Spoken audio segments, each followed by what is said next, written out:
So the GOM, the group of ministers, has recommended this slab of 35% for tobacco and tobacco-related products, also aerated drinks, and this under its GST rate rationalization measures. Currently, such products are taxed at 28%. Let's get the latest from my colleague Sumit Chaturvedi. He's joining us from Delhi with more on this piece of news that's clearly been grabbing business headlines, hasn't it, Sumit? If you can encapsulate what the proposals are. A group of ministers on GST met yesterday. Now they've proposed a new increase in the GST as far as the some sin items are concerned.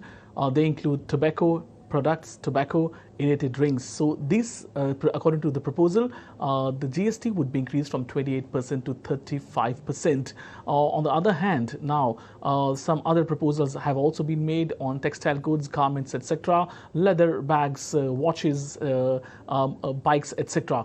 But this particular sin tax increase has actually, in a way, given some kind of reason to worry for these tobacco product and linked companies.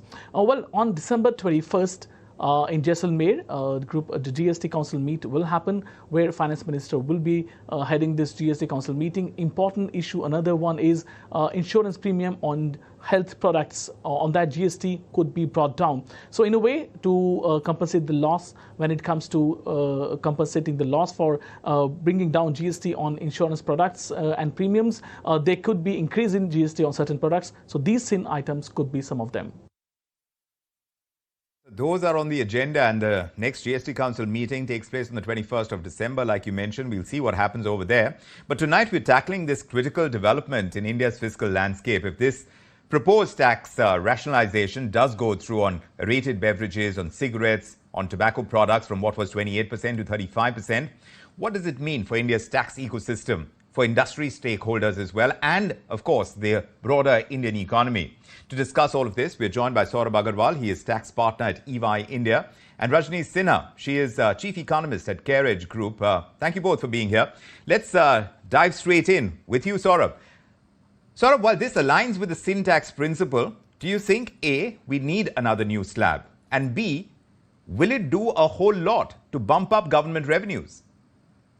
So if you look at it, Vikram, the thought process is quite clear. It's not just sin goods. So while sin goods are being taxed at 35%, many of the other goods such as the clothing and other part of the goods are being brought into a 28% ambit. So 28% rate of tax is being more widened. So there are more category of goods and goods which will move into the 28% category. This was initially may not be the thought process of the government, but when we look at the current situation, the revenue collections have been slowing down. And this is what we are seeing. And what government is doing is that wherever there is inelasticity of demand on the products, and the consumption will keep on continuing whether the rate is 28 or whether the rate is 35.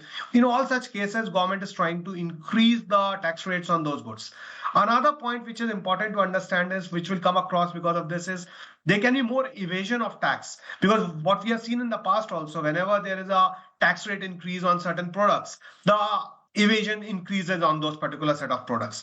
The third and the most important thing which we can look at it is that this is a movement wherein moving towards the larger rationalization of taxes, wherein the slab of taxes will be reduced over a period of time. What government is doing is, as they will do away with the compensatory cess and they'll come out with some health cess or some other kind of cesses, what they're doing towards that particular direction is to come up with a 35% slab for the same goods in the short run, which will continue into, or which will mold into lesser rates of tax over a period of time in future.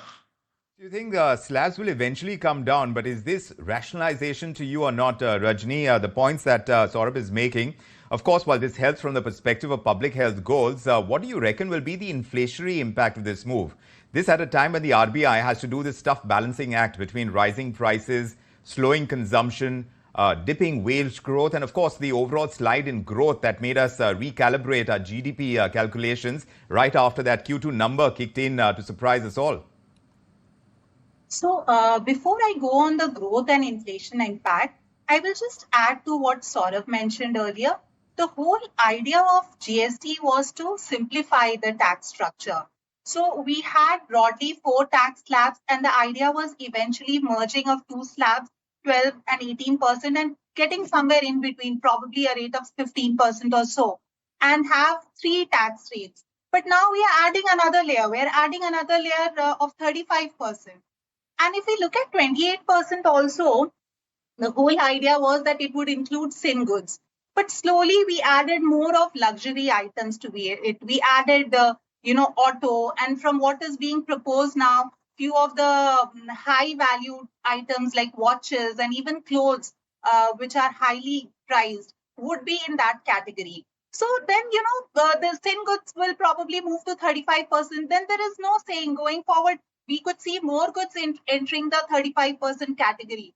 So overall, I feel if the idea is to eventually simplify and have lower tax slabs, it's not a good idea to add another tax rate. Now, of course, it has been done from the perspective of improving the revenue, because so far, the economy had been doing well and the GST collection was good. And we also saw, increased compliance and increased efficiency, which ensured that tax to revenue was increasing. But going forward, if things are going to, moderate on the growth front, the government also wants to be ready on what happens to revenue. So probably these steps are being taken from that perspective. Now, if you talk about the impact of that on growth and inflation, yes, probably, growth, see the consumption of these items, of the highly priced items, they are, that income category is not very price sensitive.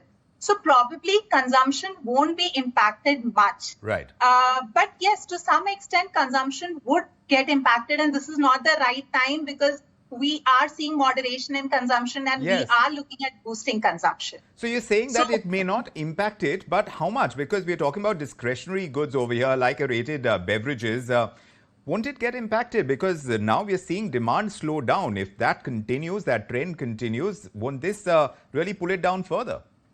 Yes, it will to some extent. See, when we talk about high-end watches or high-end shoes, the income category that is spending on those items, they are not very price sensitive. But when we look at something like ready-made garments, which the proposal is that even for items priced higher than 1,500, the tax rate will be increased from 12% to 18%. So I think that kind of price slot, if we look at 1,500 to 2,000. Even the middle income category is buying in that price range. So definitely consumption will to some extent get impacted. Sure. And like you mentioned, this is not the right time because investment in the economy is not doing well. Exactly. And it's mainly the consumption pillar on which the growth is dependent. So in fact, it's very important right now to give consumption stimulus. Yes. So yes, from growth perspective, it's not a very positive development. So private capex has not been picking up, Saurabh. How do you think industries like rated beverages, they've been arguing that high taxes lead to a demand dip and lower profitability. And if you extrapolate that to the larger discussion on balancing fiscal needs and industry concerns, how really do you see it? So if you look at all these beverages company have been spending a humongous amount of money on the capex part. So, and that's what we have seen in case of all of them putting up new plants or getting into brownfield expansions, which means that the demand for them is picking up. Anyways, the point is that maybe for the middle income or a lower income group, there may be some bit of impact on consumption. But when we look at overall holistically for the beverages, I don't think so that from a consumption standpoint, maybe it will be a bit of an impact during a short run. But when you talk about mid to long run, there will not be much of an impact because the price of the bottle will increase maybe by a 50 paisa or a rupee, which will not impact much on the consumer part. Of course, when you say that, oh, they are being taxed at a sin rate, that has been a clear thought process of the government for long. Since the inception of GST, they have been very clear that A-rated beverages will be taxed at a higher rate because they are considering it to be a problem from the health perspective, and that is leading to obesity, etc. And the only solution which I can foresee is in the long run that as we move across further and as we come closer to March 26, the compensation cess on A-rated beverages can go out and the health cess can be far lower than the current compensation cess rate, which will keep the rates at a balanced level. But in the short run, government needs to look into the revenue exchequer, and that's what they're trying to do by way of enhancing the rates over there.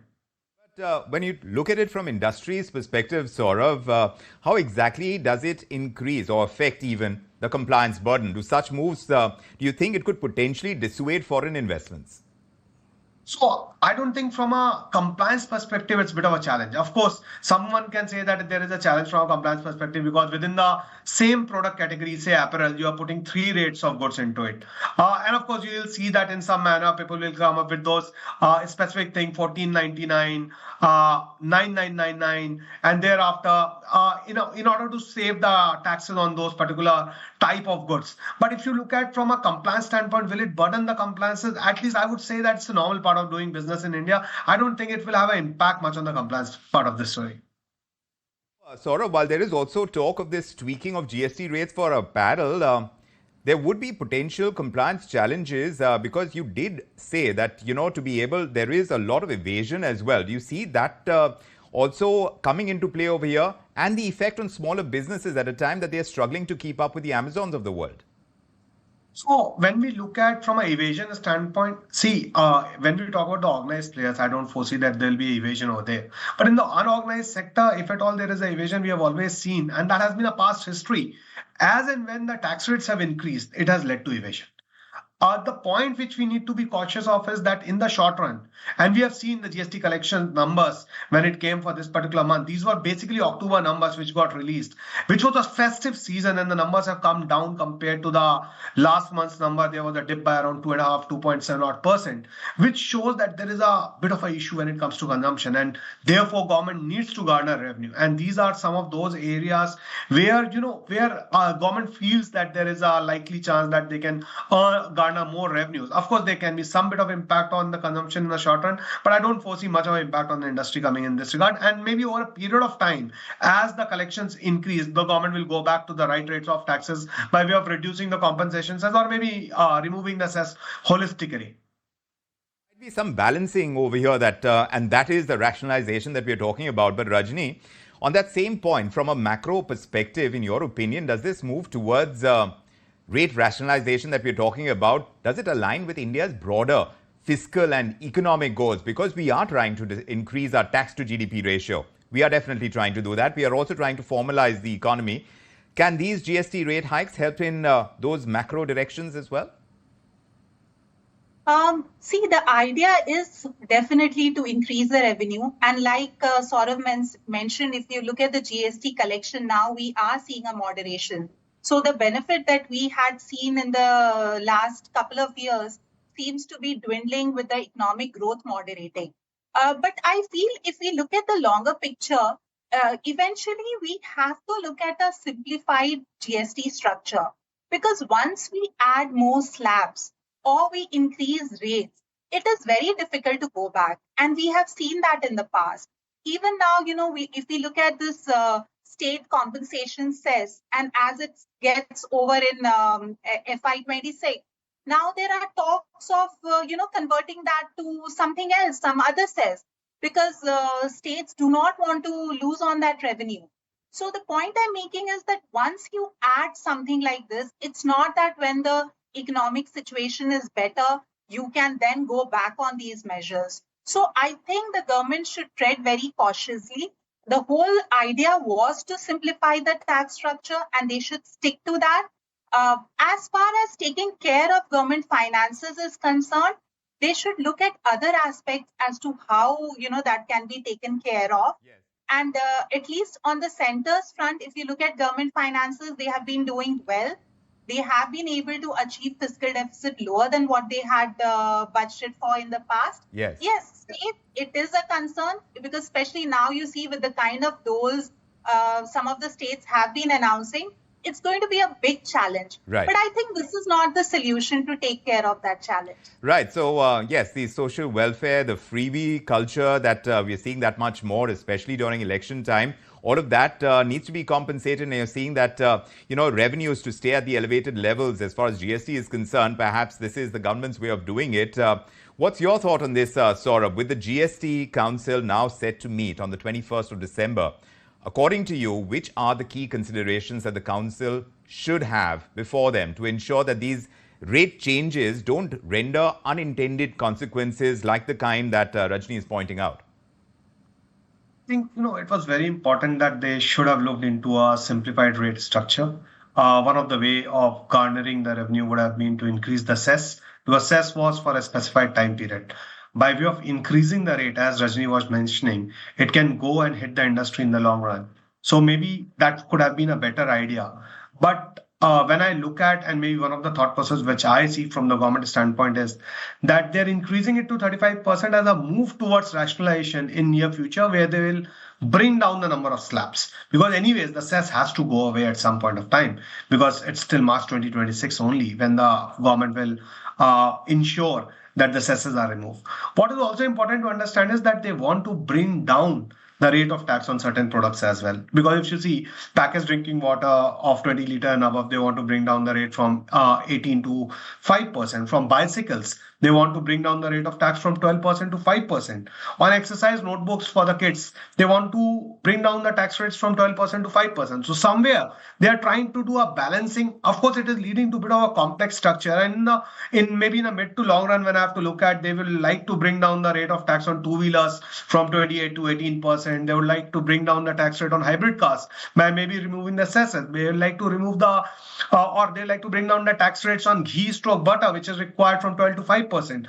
So, and even for solar modules from 12 to 5%. So all these products, when they, over a period of time, they are looking at balancing, somewhere there has to be a rate increase which has to happen. That is how they'll try to balance the two aspects to ensure that from a overall revenue neutral rate perspective, revenue neutral rate was thought of somewhere close to 15 to 16%. Today we are at a rate of around 11 to 12%. What does it mean? There is somewhere the difference when it comes to the revenue neutrality. So somewhere they are trying to balance by way of this particular measure. Well, how far they'll come is going to be very closely watched. But yes, the proposed GST rate changes are not just about tweaking tax slabs. They have wide-ranging implications for industry, for consumer behavior, and indeed the broader economy. And this at a critical time of consumption slowdown. And while raising tax on sin goods like tobacco and rated beverages could make sense from public health goals, definitely. But questions remain about the timing of such moves, their net revenue impact, and also enforcement challenges. Rajani Sinha, Saurabh Agarwal, thank you both for joining us with your perspectives on India tonight. Much appreciated. Okay. Meanwhile, we are talking about the markets regulator SEBI. Now, SEBI has ordered Trafficsol ITS Technologies